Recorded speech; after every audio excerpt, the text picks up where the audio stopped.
Et bonjour à tous, ici Corben de Corben.info, je suis très heureux de vous retrouver pour une nouvelle vidéo. Et alors de quoi est-ce qu'on va parler aujourd'hui? Eh bien on va parler de Pinocchio, qui est un outil qui permet d'installer des applications un petit peu complexes, des applications d'IA par exemple, sur votre ordinateur Mac, Linux, Windows. Mais avant d'aller plus loin, je voudrais quand même remercier tous les Patreons qui me soutiennent, parce que c'est grâce à vous que je peux faire ces merveilleuses vidéos, donc merci encore. Et puis si vous voulez nous rejoindre, rendez-vous sur patreon.com/corben, il y a toutes les infos, et vous aurez accès à ces vidéos en avant-première, aux articles en avant-première, etc., etc. Alors, je vous partage mon écran et on va regarder ça. Alors, qu'est-ce que Pinocchio? Alors, Pinocchio, c'est très utilisé dans le monde de l'IA, mais c'est un navigateur, si vous voulez, qui vous permet d'installer des applications. Donc, c'est écrit, installe, fait tourner et contrôle des bots, des serveurs, des bases de données, etc. sur ton ordinateur en un clic. La réalité, c'est que Pinocchio a une approche très IA, donc intelligence artificielle. Donc, on va voir un peu ce que ça fait. On va l'installer ensemble, mais vous voyez, c'est, si vous voulez, un browser, un navigateur dans lequel il y a des applis, un peu comme un App Store, mais c'est des applis qui sont un petit peu complexes à installer, notamment tout ce qui est IA. Je sais pas si vous avez déjà essayé d'installer Comfy ou d'autres trucs comme par exemple Focus, dont j'ai souvent parlé, je vous avais fait une vidéo là-dessus aussi, ou même Stable Diffusion Web UI pour avoir une interface graphique Stable Diffusion. Mais voilà, c'est des outils qui sont pas forcément simples à installer, et là où Pinocchio est très fort, c'est qu'il y a une communauté qui fait des scripts et qui l'intègre dans l'outil, et donc ensuite vous avez juste à cliquer et ça s'installe tout seul. Alors vous êtes nombreux à m'avoir demandé une vidéo sur Pinocchio, et ça fait un petit moment moi que j'utilise, que je le teste, etc. Mais j'avais toujours un peu esquivé la vidéo parce que c'est tellement simple à prendre en main que je me suis dit qu'il n'y avait pas besoin de faire un truc type tuto, etc. Donc voilà, c'est pas grave, on va faire ensemble, vous allez voir, c'est très simple. Donc bon, bah sur la home, ça se passe sur pinocchio.computer, donc ça s'écrit pinokio.computer, et voilà, c'est écrit pas comme le petit personnage de Disney, le fils de Geppetto. Donc on va le télécharger, et vous voyez, on a différentes versions, donc Windows, Mac M1, M2, M3, Intel, enfin les Mac Intel ou Linux. On a également beaucoup de documentation, puisque avant tout, c'est pas juste un outil pour faire tourner Focus, c'est vraiment un outil d'environnement qui permet de remplacer des choses virtualisées comme Conda, enfin des outils de virtualisation comme Conda, comme Python, ce genre de trucs, parce que c'est des scripts Python qui tournent derrière.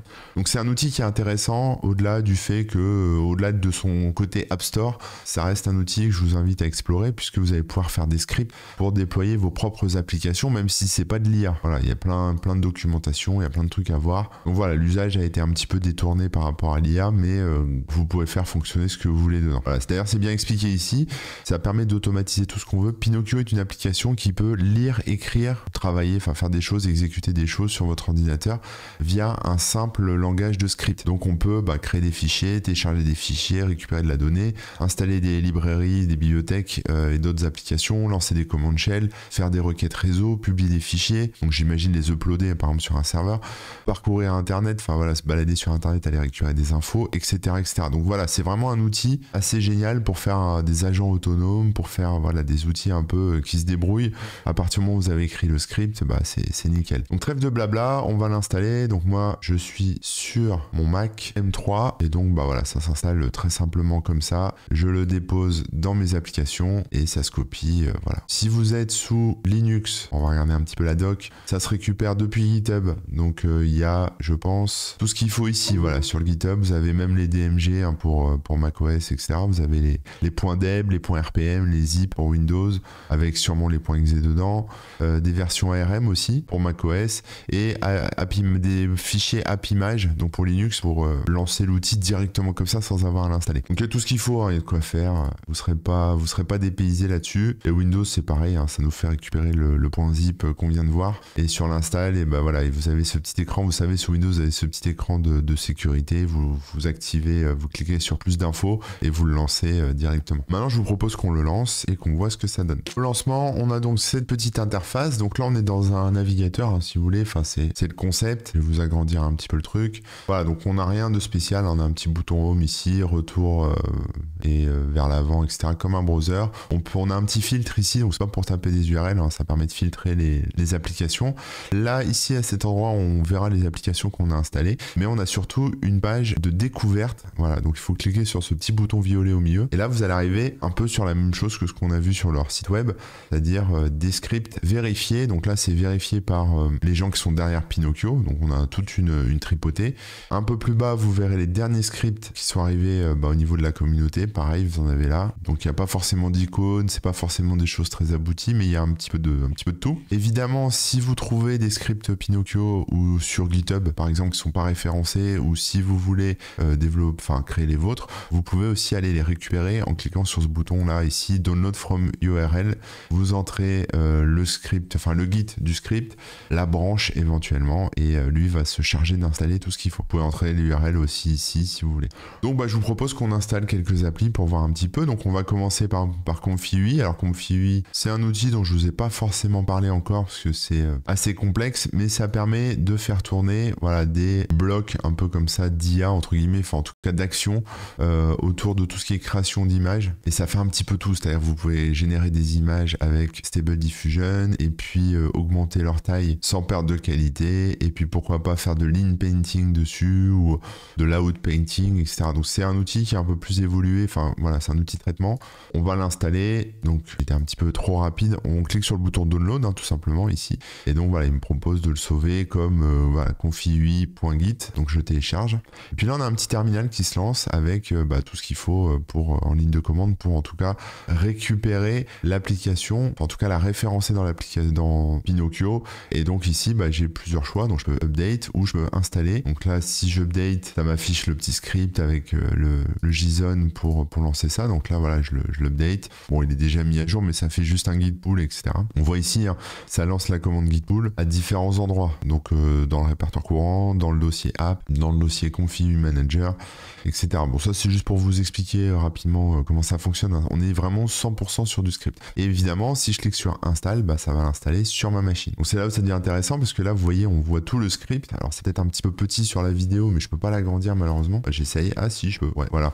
Donc on a les commandes, on a voilà, ça c'est si vous voulez coder un nouveau script, ça va ressembler un petit peu à ça quoi. Alors aujourd'hui on va pas faire ça parce que c'est pas très intéressant je trouve pour une première vidéo, mais voilà, ça permet de lancer des commandes shell, d'exiger des dépendances, d'ouvrir des répertoires, des file systems pour y stocker les données. Vous voyez un petit peu le truc quoi. On a des méthodes, on a des paramètres et tout s'enchaîne très bien. Donc on va le lancer, run, et lui en fait va récupérer les infos et va lancer les commandes. Donc on voit tout ce qu'il est en train d'installer ici en local sur ma machine. Donc je vais le laisser terminer tranquillement, et puis quand il aura fini, on va voir ce que ça nous donne. Pendant que ça s'installe, on peut quand même aller jeter un œil un petit peu au reste, donc c'est-à-dire Discover, voir un peu ce qu'il y a.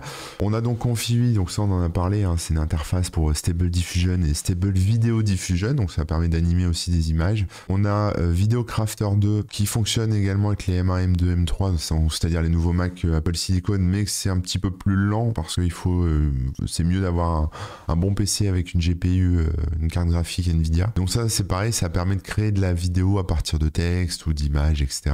Là on n'est pas sur de l'image avec Moondream, on est plutôt sur un modèle de langage, donc comme Llama, ces trucs là quoi, Mistral, etc. Instant ID, c'est un outil que j'ai pas testé encore mais qui a l'air intéressant puisque ça permet de conserver l'identité d'un personnage ou d'une personne ou voilà d'un animal, ce que vous voulez, à travers la génération de vos images. Donc on peut voir un petit peu ici à quoi ça ressemble, mais en gros voilà, si je donne une photo de quelqu'un, ici on voit Elon Musk en position 2, on peut générer plein de styles différents d'images en utilisant son visage. Voilà, ça permet par exemple de vous faire des avatars avec votre tête dans des styles complètement barrés si vous avez envie. Donc ça c'est plutôt pas mal, je vais peut-être l'installer, on va tester, ça a l'air intéressant. Donc si pareil, si je veux l'installer, je peux l'enchaîner, je clique dessus, je fais download, je le sauvegarde, ça va me le rajouter à mon petit écran d'accueil, et ensuite j'ai plus qu'à cliquer sur install pour que ça s'installe en parallèle et lancer la commande run pour exécuter le script. On va voir, je sais pas si ça va tourner sur mon Mac. Tout ce que je vous montre là, c'est mieux si vous avez une grosse carte Nvidia, voilà, pour tout ce qui est traitement d'image, c'est quand même plus cool. Voilà, qu'est-ce qu'on a d'autre d'intéressant dans Discover? On va jeter un petit œil. On a Face Fusion, donc ça c'est pour c'est un face swapper, donc c'est pour remplacer votre visage par celui de quelqu'un d'autre ou vice versa, etc. C'est pour échanger des visages sur des photos. Photomaker, on a vu juste ici, c'est à peu près la même chose que Instant ID, vous voyez, là on est sur le projet. Ça permet de prendre une photo de quelqu'un et de faire des déclinaisons avec l'IA à partir de sa tête, quoi. Ça conserve le visage. visage. Bon, lui là il ressemble plus à Mélenchon qu'à lui-même, mais bon c'est rigolo, voilà, vous pouvez comme ça prendre la tête de quelqu'un et faire les images. Et puis si je prends quelqu'un d'autre, c'est les mêmes prompts pour les mêmes images, mais c'est pas les mêmes visages. Vous voyez, c'est les mêmes images. Là on a le Joker en bas à gauche. Si je prends mon pote de tout à l'heure, voilà, le Joker il ressemble à ça. Si je prends Scarlett Johansson, il ressemble à ça. Et si je prends une actrice, je pense japonaise ou coréenne, je ne sais pas, elle ressemblera plutôt à ça. Voilà, donc on peut faire plein de choses avec ces outils-là. Là, on a de la génération de musique, là, on a tout ce qui est génération de mouvements, de poses pour de la vidéo, on a de l'animation aussi, tout ce qui est clonage de voix, pourquoi pas, ça peut être intéressant. Voilà, stream diffusion pour tout ce qui est génération de vidéos temps réel. Donc, c'est-à-dire vous pouvez avoir un stream de webcam avec votre tête qui est automatiquement remplacée par un personnage que vous incarnez et qui bougera en même temps que vous bougez. Voilà, ce genre de truc.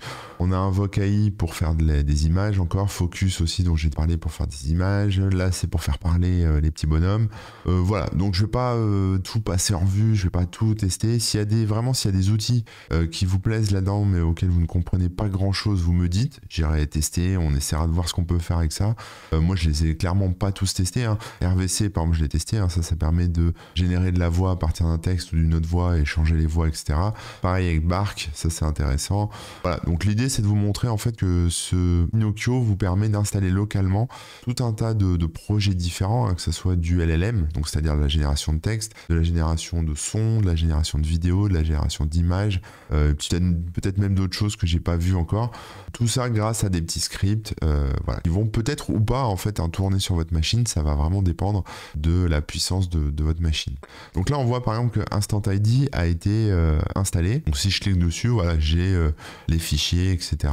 Donc moi maintenant ce qui m'intéresse c'est de le démarrer. Donc je vais cliquer sur Start et donc là il m'affiche le script de démarrage et je lance l'appli un peu comme on le ferait, vous savez, dans un Google Colab. Vous avez sûrement dû tester Colab si vous jouez avec si vous suivez mes vidéos et que vous jouez avec les scripts que je vous donne. Voilà, Google Colab, bon bah on est dans le même un peu le même délire, hein, tout va se lancer directement, sauf que là vous êtes en local, donc il faut quand même une machine un petit peu puissante derrière. J'espère que ma vidéo va pas trop ramer. Là il récupère les modèles, il va télécharger ça et puis on va découvrir ensemble l'interface de Instant ID. On va voir si on peut l'utiliser, si on peut pas c'est pas grave, mais au moins on aura testé et vous aurez compris comment on lance une appli. Donc voilà, Pinocchio c'est pas un outil très complexe, ça fait un petit peu peur au début parce que on voit plein de trucs écrits là en script et puis des lignes de commande ici, mais en fait voilà, vous devez juste comprendre que ces JSON là, ces scripts là, c'est un descriptif des lignes de commande que l'outil doit exécuter pour pouvoir faire tourner l'application que vous avez choisie. Donc vous pouvez même le modifier hein, si vous voulez, vous pouvez voilà, créer les vôtres, pas très compliqué, et puis bah, en allant sur toute la documentation vous aurez tout ce qu'il faut. Alors petite astuce, hein, parfois vous aurez l'impression que c'est un peu bloqué parce que c'est juste très long à installer, référez-vous à ce petit symbole là en bas, vous voyez il y a une petite roue qui tourne ici et on voit qu'il y a le shell run 1 sur 2 qui tourne,